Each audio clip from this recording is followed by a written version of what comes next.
রামনবমী হিন্দু ধর্মের অন্যতম পবিত্র ও তাৎপর্যপূর্ণ উৎসব, যা ভগবান শ্রী রামচন্দ্রের জন্মদিন হিসেবে দেশ জুড়ে গভীর ভক্তি ও শ্রদ্ধার সঙ্গে উদযাপিত হয়। ধর্মীয় বিশ্বাস অনুসারে এই শুভ তিথিতেই অযোধ্যার রাজা দশরথের ঘরে জন্মগ্রহণ করেন শ্রীরাম, যিনি ধর্ম, ন্যায় ও আদর্শ জীবনের প্রতীক হিসেবে পূজিত। তাই এই দিনটি ভক্তদের কাছে বিশেষ গুরুত্ব বহন করে এবং নানা ধর্মীয় আচার অনুষ্ঠানের মাধ্যমে পালিত হয়। এই পবিত্র উৎসবকে কেন্দ্র করে মেদিনীপুর শহরেও দেখা গেল এক নজর কাড়া আয়োজন।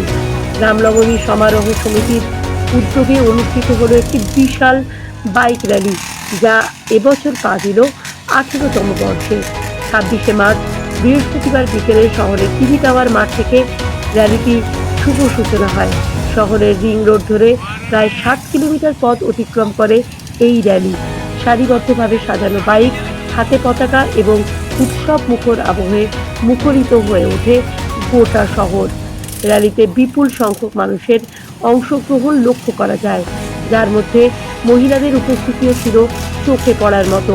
সমগ্র কর্মসূচি যাতে নির্বিঘ্নে সম্পন্ন হয়, সেজন্য ছিল কড়া পুলিশি নিরাপত্তা।